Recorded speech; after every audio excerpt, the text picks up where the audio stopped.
Isipin natin yung nadadamay natin.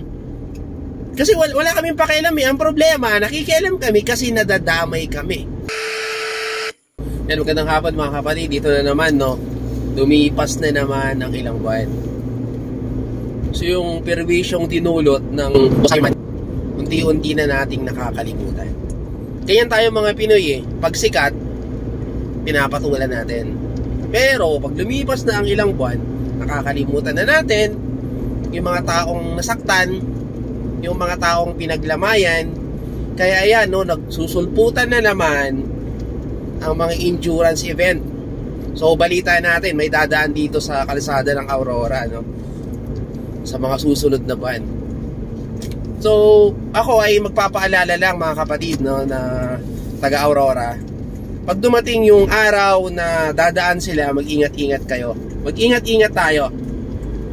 Kasi baka mamaya syempre pagod na yung mga yan. Mabibilis yung mga yan dahil gusto nilang makatapos endurance to eh. Sabi nilang endurance not a race, kalokohan yun. Diba napakadaming nagkakarera dyan. Kaya nga ang dami na didisgrasya eh.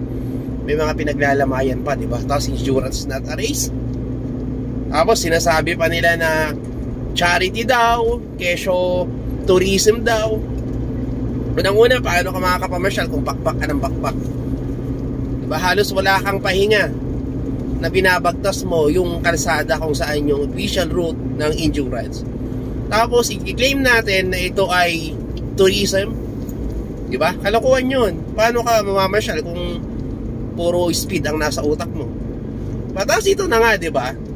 Hindi kasi tayo natututo eh. Ang alam ko, mayroong tawag nito? Kirby. Sa pagkakalam natin mga kapatid, kung tama tayo, mayroong sinusulong na ordinance eh. If I'm not mistaken, dito sa lalawigan ng Aurora, na balak nilang i-ban, no, yung mga ganitong klaseng palaro. Siyempre nga naman, para proteksyonan nila yung kanilang constituents, yung aming mga kababayan. Wala namang problema sa mga ganyang event. Sa akin lang, ilagay nyo sa tamang lugar. Yun bang wala kayong masasaktan? Tapos i-claim nyo pa na nag-e-enjoy kami. Diba? Wala kayong pakialam. Nag-e-enjoy kami. Huwag kayong dumaan sa mga pampublikong kalsada, mga idol, no? Huwag kayong dumaan sa pampublikong kalsada na ginawa ang kalsada na to para gamitin ng public. Nag-e-enjoy nga kayo. Speed, okay lang. Walang problema, diba? Paliparin nyo yung motor nyo, walang problema. Ang malaking problema ay dito kayo sa public road dumadaan. Na itong public road na yan ay daanan lahat ng klase ng sasakyan, iba't ibang klase ng driver, daanan ng mga tao. Diba? Gaya nung namatay, no, na rider ng Inmax na binayaran ko no ng 100,000. Tapos may dalawang anak na maliliit pa. Anong gagawin niya? Anong gagawin ng mga anak niya na maliliit pa sa 100,000? Pampalibing lang yun eh, kulang pa. Diba?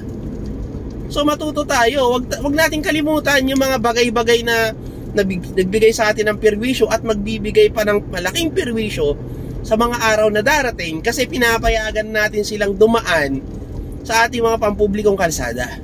So again, if matuloy to, abangan nyo kung anong araw yan. Tumabi-tabi kayo ha. Kasi mukhang nabili nila yung kalsada pag dumadaan yung mga yan. Nabili na nila, kaya tumabi kayo. Baka tamaan kayo, tapos bayaran lang kayo ng 100,000. Kulang pa pampalibing nyo. Real talk lang tayo, no, mga kapatid. So, magandang araw.